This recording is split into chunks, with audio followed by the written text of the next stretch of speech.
Bernardo Tavares akhirnya disahkan PSSI dan dipastikan mendampingi Persebaya Surabaya langsung dari pinggir lapangan saat menghadapi Malut United.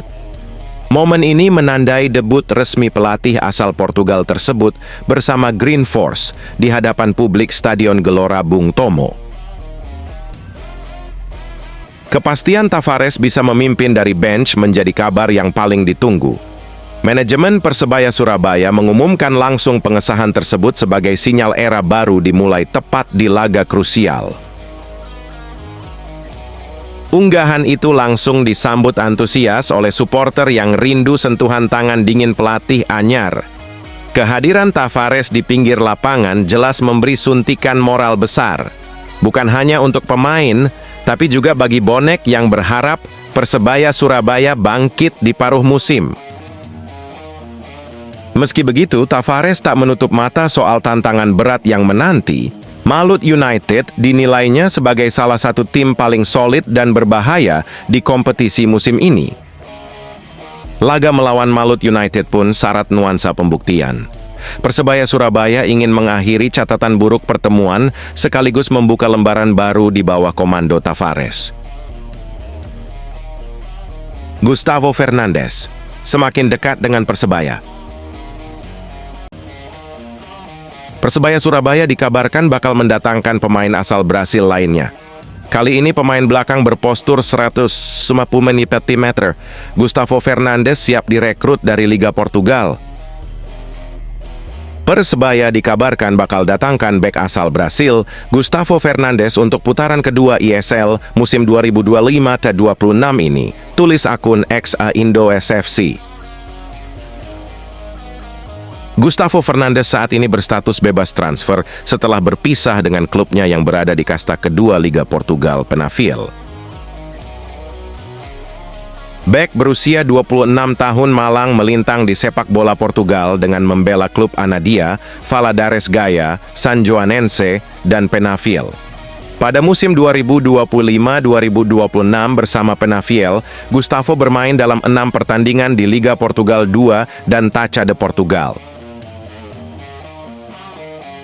Apabila transfer Gustavo Fernandes terwujud, maka aroma samba akan sangat kental di Surabaya.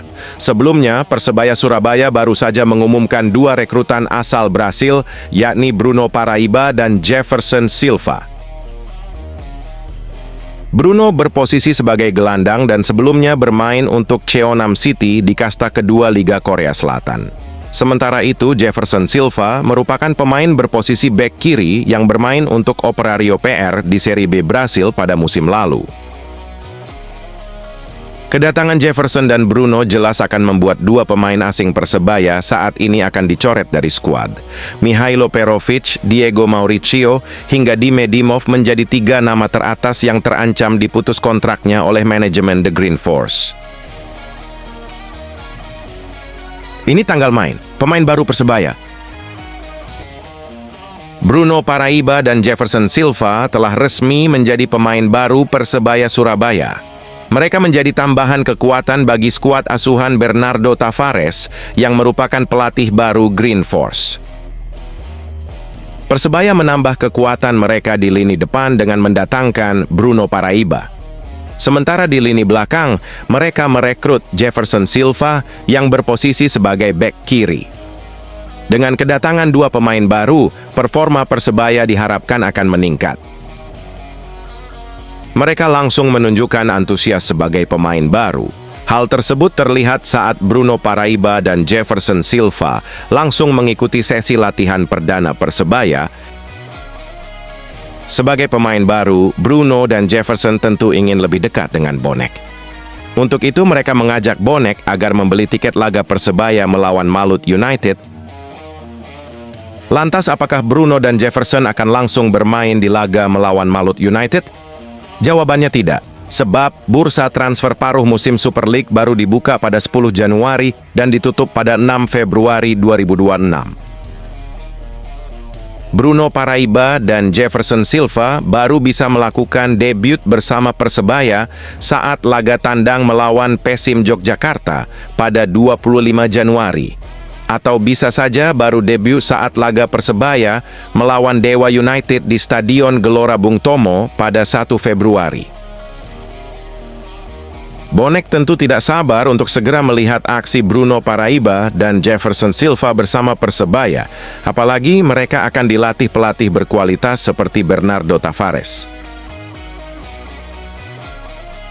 Ini janji Bernardo Tavares untuk Persebaya. Bernardo Tavares sudah diperkenalkan sebagai pelatih Persebaya Surabaya pada 22 Desember lalu. Tapi juru taktik asal Portugal itu baru tiba di Surabaya pada Minggu malam. Kedatangan Tavares diiringi ekspektasi tinggi, membawa Green Force juara, keinginan yang tidak berlebihan. Sebab Tavares pernah membawa PSM Makassar juara pada Liga 1 2022-2023. Apakah dia siap memenuhi ekspektasi itu? Saat ini, kami perlu mengenal apa yang kami miliki, kata Tavares seperti saat ditemui wartawan. Persebaya adalah tim raksasa. Terakhir kali mereka meraih gelar juara pada 2004 silam. Tapi saya tidak bisa berjanji apapun. Tavares memang ingin memberikan yang terbaik bagi tim barunya. Tapi dia juga realistis. Saya bukan penyihir.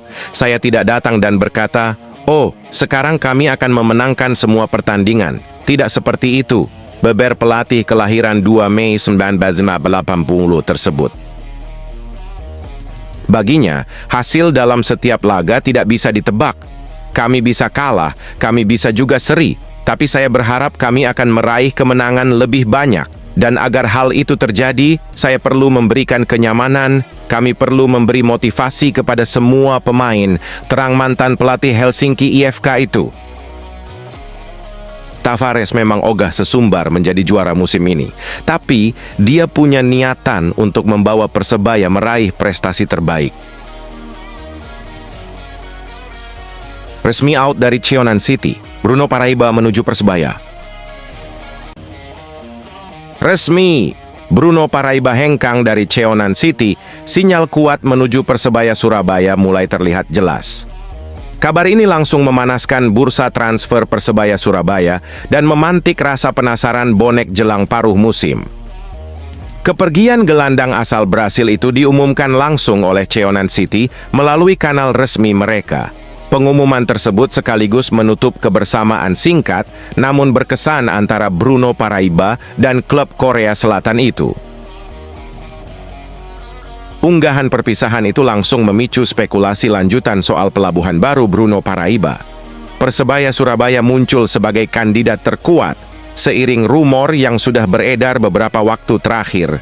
Sebelumnya, nama Bruno Paraiba memang kencang dikaitkan dengan Persebaya Surabaya di era kepelatihan Bernardo Tavares. Sosoknya disebut masuk dalam radar tim pelatih untuk memperkuat lini tengah Green Force.